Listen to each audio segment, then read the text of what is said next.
పేదరికం, ద్రవ్యోల్బణం పెరిగిపోయి ఉపాధి మార్గాలు లేక, సంక్షేమం లేక సంక్షోభంలో కొట్టుమిట్టాడుతున్న పాకిస్తాన్కి ప్రస్తుతం భిక్షాటనే జీవనోపాధిగా మారింది.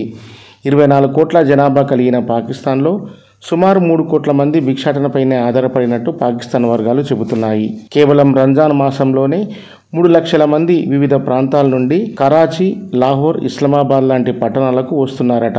రంజాన్ మాసంలో కరాచీలో అడుక్కునే ఒక భిక్షగాడి ఆదాయం రోజుకు 2000, లాహోర్లో అడుక్కునే భిక్షగాడి ఆదాయం 1400, ఇస్లామాబాద్లో 950 రూపాయలుగా ఉందట. ఒక సంవత్సరంలో ఒక పాకిస్తాన్ భిక్షగాడు సంవత్సరానికి $42 బిలియన్ సంపాదిస్తున్నాడు. ఇది పాకిస్తాన్ జీడిపిలో 12%. ఇదంతా పెద్ద తలకాయలు ఒక మాఫియాగా ఏర్పడి ఈ ఆధారం లేని వారిని సెలెక్ట్ చేసుకొని వారితో భిక్షాటన చేయిస్తూ వారు 70% తీసుకొని 30% భిక్షగాళ్ళకి ఇస్తున్నారు. ఏ ఆధారం లేని వారు ఇదే జీవనాధారంగా భావించి భిక్షాటన చేసి మాఫియా ముఠాకు అందిస్తారు. ఆ ముఠాగా ఏర్పడిన మాఫియాలు పాకిస్తాన్లో తిరిగి పెట్టుబడులు పెడుతుండడంతో పాకిస్తాన్ కూడా దీన్ని యాక్సెప్ట్ చేసింది. వారి యొక్క సంక్షేమ పరిస్థితులను చక్కదిద్దేందుకు పాకిస్తాన్ దీన్ని ఎంకరేజ్ చేస్తున్నట్టు తెలుస్తుంది. పాకిస్తాన్ దేశంలోనే కాదు, పాకిస్తాన్ భిక్షగాళ్ళు భిక్షాటన కొరకు గల్ఫ్ దేశాలపైన ఆధారపడుతున్నారు. ఇతర దేశాల్లో భిక్షాటన చేయడం కొరకు ఏటా 2000 మంది కొత్తగా పాస్పోర్టులు తీసుకొని హజ్ యాత్ర లేదా ఇతర మతపరమైన పర్యటనల పేరు మీద సౌదీ అరేబియా, ఇరాన్, ఇరాక్ దేశాలకు వచ్చి భిక్షాటన చేస్తూ ఆ దేశాల ప్రతిష్టకు భంగం కలిగిస్తున్నట్లు ఆ దేశాలు వాపోతున్నాయి. మా దేశంలో అడుక్కుంటున్నారు, మా దేశాన్ని వదిలి వెళ్ళండి అంటూ హెచ్చరిస్తున్నాయి. ఈ విషయాన్ని పాకిస్తాన్కు కూడా తెలియజేశాయి. మీ దేశస్తులను మా దేశంలోకి రానియకండి, వారికి పాస్పోర్ట్లు ఇవ్వకండి అని పాకిస్తాన్కు గట్టిగానే తెలియజేశాయి. అందుకు పాకిస్తాన్ ఇకపై వీసాలు ఇవ్వము అని దిద్దుబాటు చర్యలకు పూనుకుంటుంది. పాకిస్తాన్లోని 2000 మంది పాస్పోర్ట్లను రద్దు చేస్తున్నట్లు ఆయా దేశాలకు పాకిస్తాన్ తెలియజేసింది.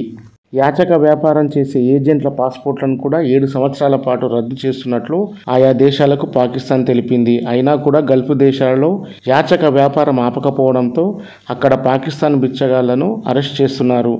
కానీ ఈ భిక్షాటన వెనుక ఉన్న ఆర్గనైజ్డ్ బెగ్గింగ్ మాఫియాకు పాకిస్తాన్ పరోక్షంగా సహకరిస్తున్న భావన ఈ దేశాలలో ఉంది. ఎందుకంటే ఆ దేశాలలో భిక్షాటనతో వచ్చిన 100 కోట్ల ఆదాయాన్ని మాఫియా సంస్థలు తిరిగి పాకిస్తాన్లో పెట్టుబడులు పెడుతున్నట్లు గల్ఫ్ దేశాలు గుర్తించడం జరిగింది. అసలే పాకిస్తాన్లో అంతర్గత సమస్యలు ఒకవైపు, దేశంలో బిచ్చగాళ్ల మధ్య గొడవలు ఒకవైపు, అంతర్గత కుమ్ములాటలు, విదేశాల నుంచి బిచ్చగాళ్లపై వస్తున్న ఫిర్యాదులతో తల పట్టుకుని ఉక్కిరిబిక్కిరవుతున్నట్టు పరిస్థితి పాకిస్తాన్కు ప్రస్తుతం ఉంది. తన దేశ ప్రజల సంక్షేమాన్ని, అభివృద్ధిని పక్కకు పెట్టి ఎంతసేపు పొరుగు దేశాల నాశనాన్ని కోరుకునే పాకిస్తాన్కు మంచి జరగడం లేదు. పొరుగు దేశాలను శత్రు దేశాలుగా భావించే పాకిస్తాన్ చాలా వరకు ఇతర దేశాలతో తన ఉగ్రవాద చర్యలతో సఖ్యత లేక ఏ దేశంతో కూడా సహకారం పొందలేని పరిస్థితుల్లో ఉంది. ప్రపంచంలోనే ఉగ్రవాదం అంటే టక్కున గుర్తొచ్చే పేరు పాకిస్తాన్. అలాగే ప్రస్తుతం భిక్షాటనతో జీవనోపాధి అంటే కూడా గుర్తొచ్చే పేరు పాకిస్తాన్ తెచ్చుకుంది. ఏ దేశమైనా పాకిస్తాన్ పేరు చెప్పగానే కోపంతో ఊగిపోతున్నాయి. పాకిస్తాన్కి ఏదైనా సాయం చేద్దామన్నా కూడా పాకిస్తాన్ తిరిగి తమనే నట్టేట ముంచుతుందనే భావనలో అన్ని దేశాలు ఉన్నాయి. దేశం కూడా ప్రస్తుతం పాకిస్తాన్ని నమ్మే పరిస్థితి లేదు.